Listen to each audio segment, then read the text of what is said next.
इस कहानी की शुरुआत होती है दशहरे के दिन से। पूर्णिमा अपने दोस्त के घर रावण दहन के लिए जाती है, जहां उसकी मुलाकात उसकी दोस्त के चचेरे भाई हेमंत से होती है। दोनों एक दूसरे को जानते हैं और फिर दोनों की दोस्ती हो जाती है। हेमंत से ये मुलाकात पूर्णिमा के लिए कुछ नया लाई थी। अब तो हेमंत से पूर्णिमा का मिलना जुलना बढ़ गया और कुछ दिन बाद देखते ही देखते वो दोनों अच्छे दोस्त बन गए थे। हेमंत और पूर्णिमा की यह दोस्ती बहुत आगे बढ़ती गई और अब तो हेमंत को पूर्णिमा से प्यार हो गया था और उसने पूर्णिमा से अपने प्यार का इजहार तक कर दिया। हालांकि पूर्णिमा थोड़ा असहज हुई, क्योंकि उसके जीवन के इस खालीपन में ऐसा पहली बार हुआ था कि किसी के वह इतने करीब आई थी और उसका प्यार का इजहार उसके सामने करना यह सब नया था पूर्णिमा के लिए। पूर्णिमा ने तब तो कुछ नहीं कहा, बाद में हेमंत के बारे में सोचती और अपने मन में ख्वाबों को बुनती रहती थी। कई बार तो उसने यह बात हेमंत से भी साझा की और जो बात आगे बढ़ी तो पूर्णिमा के इस खालीपन की जगह पर हेमंत का ऐसा असर हो गया था कि अब तो पूर्णिमा को भी हेमंत से प्यार हो गया।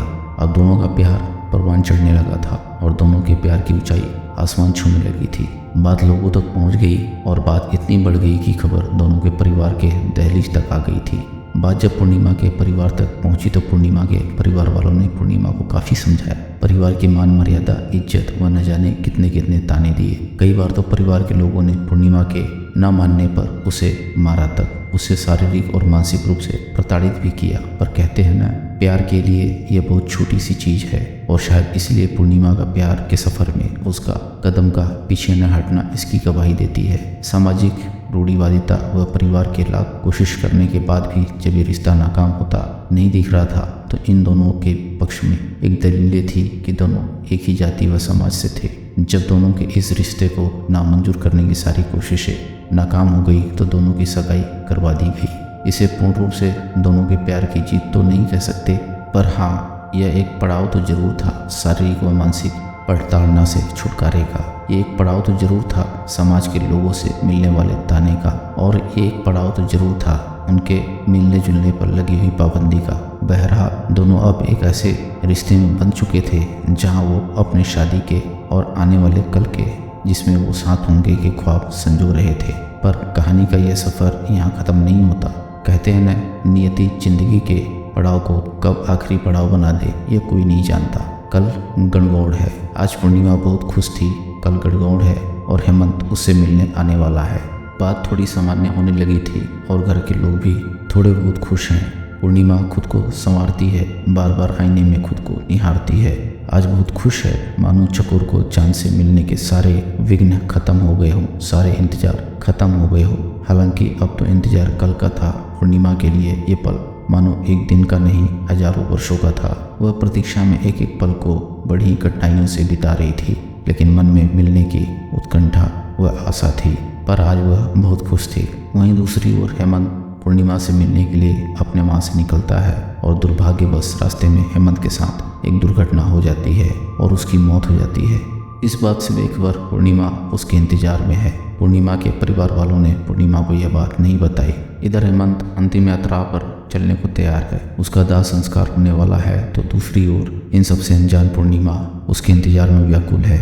उसका मन बेचैन है अपने हेमंत के लिए। शायद अंतिम यात्रा में वह हेमंत के साथ हो सकती थी, क्योंकि हेमंत अब इस सफ़र से लौट बहुत दूर जा बैठा है।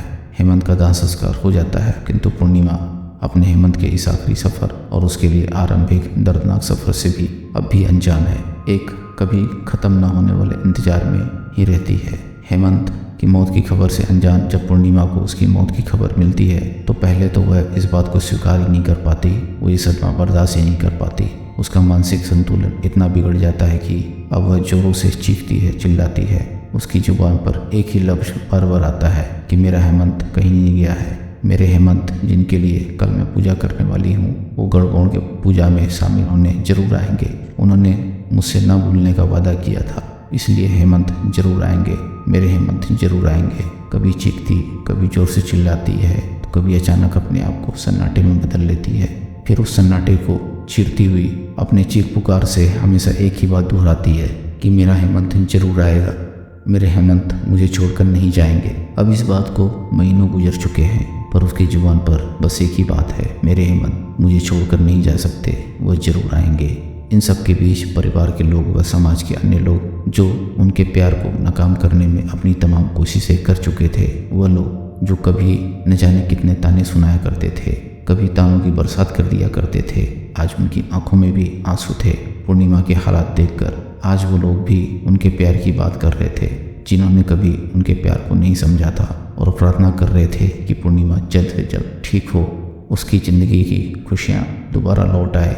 क्या उनकी आंखों में आंसू पश्चाताप के थे? क्या इन समाज व परिवार के लोगों की हमदर्दी में उनकी सोच में परिवर्तन की कोई किरण झलक रही थी? क्या जो लोग कभी इन्हें ताने दिया करते थे वो आज भगवान से प्रार्थना कर रहे हैं इससे ठीक होने की? क्या ये उनकी हृदय की गहराइयों से की गई प्रार्थना थी? बहरहाल कहानी में आपको आगे लिए चलते हैं। कहानी के उस पड़ाव पर हम पहुंच चुके हैं जहां पर पूर्णिमा की जिंदगी की शुरुआत होने से पहले ही खत्म होती दिख रही थी। खैर, बहुत दिन गुजर गए थे। अब पूर्णिमा खामोशी के साथ रहने लगी थी। अपनी खामोशी में अपनी घुटन को छुपाए बैठी रहती थी, किसी से कुछ नहीं कहती, अपने जज्बातों को अपने सिरहाने में समेटे रहती। रात में उसकी सिसकने की आवाज़ बस उसके कानों तक ही जाती थी। किसी और कंधा था भी तो नहीं उसके रोने के लिए। इसी बीच परिवार की ओर से दलील दी जाने लगी कि अब कौन करेगा इससे शादी, और यदि बेटी की शादी नहीं होती है तो समाज में लोगों को क्या मुँह दिखाएंगे। यह सोचकर हेमंत के छोटे भाई से पूर्णिमा की फिर से सगाई करवा दी गई। न चाहते हुए भी पूर्णिमा को फिर एक रिश्ते में बांध दिया गया, पर वह महीनों तक, वर्षों तक जिंदा होकर भी मरती रही, सहती रही सारे ताने, सारी पड़ताना। अब वो जिंदा होकर भी मर चुकी थी, थक चुकी थी अपनी ज़िंदगी के सफ़र में, और वह इतना थक चुकी थी कि धीरे धीरे अपने हालातों से समझौता करना सीख लिया था। शायद इसीलिए अब वो खुश रहने लगी थी। परिवार के अन्य सदस्यों के सामने और लोगों के सामने अपने दुख को छुपाने की भरसक कोशिशें करने लगी थी। फिर शुरू हो गई समाज के अन्य लोगों की अपनी अपनी पूर्वाग्रह तथा दलीलें। फिर से लालछन लगाना शुरू कर दिया गया और प्यार का मजाक बनाने का एक और नया हथकंडा मिल गया उन्हें। अब उसकी खुशी पर न जाने कितनी बातें गढ़ने लगे थे। देखो कितना खुश है, मानो कुछ हुआ ही ना हो। ध्यान रहे, ये वही लोग हैं जो कुछ समय पूर्व पूर्णिमा के हालातों पर आंसू तक बहा रहे थे और भगवान से प्रार्थना की थी कि उसके जल्दी ठीक होने की। आज वही लोग इस पर चरित्रहीनता के आरोप मढ़ रहे हैं। इन सभी बातों ने उसके जीवन में पुनः वही सारी विपदाओं को लाकर खड़ा किया जो उसने पहले देखी थी। मानो उसके जीवन में दुखों का साया फिर से आ गया। उसके हंसते खेलते वाली जिंदगी में फिर से दुखों का बवंडर आ गया। अब वो फिर से टूटने लगी। समाज ने तो यहाँ तक कहना शुरू कर दिया कि इसने जो कुछ भी किया था वह नाटक था, वह सारा प्यार, वह सारा दुख जो दिखावा था वह तो महज एक छल था। और पूर्णिमा से अब उसके ससुराल वालों ने भी फिर से सगाई तोड़ दी, यह कहकर कि हमारे एक बेटे की मौत की जिम्मेदार यही है, अब दूसरे को न मार दे। इसके कारण हमारे मान सम्मान, इज्जत को ठेस पहुंची है और साथ ही ठहरा दिया गया अपने ही बेटे की मौत का जिम्मेदार। हम उसके दर्द की कल्पना भी नहीं कर सकते जिसने इस दर्द को जिया है। मैंने मात्र देखा है उसे ये जिंदगी जीते हुए, और मैं बहुत आहत हूँ लोगों की, समाज की व परिवार की ऐसी मानसिकता को देखकर। और जिसने ये सब सहा है उनकी मनोदशा कोई नहीं समझ सकता। फिर क्यों लोग आ जाते हैं किसी की खुशियों को छीनने?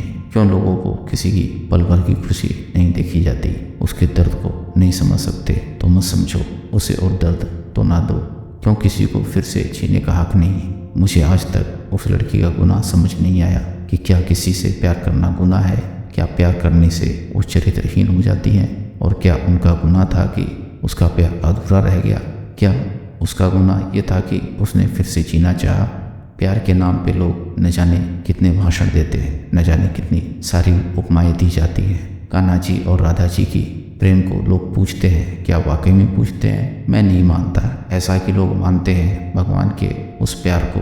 अगर ऐसा होता तो आज हर समाज में प्यार करने वालों को अलग नहीं होना पड़ता, किसी को ये दर्द नहीं सहना पड़ता। अगर लोगों के अनुसार ये गुनाह है तो क्यों पूजा करते हैं राधा कृष्ण की मूर्ति की? क्यों उन्हें सजा नहीं देते प्रेम करने की, प्रेम करके अधूरा छोड़ देने के लिए? दोस्तों, अगर आपको कहानी पसंद आई हो तो वीडियो को लाइक करें और चैनल को सब्सक्राइब करें। हम ऐसी मज़ेदार कहानियाँ आपके लिए लाते रहेंगे।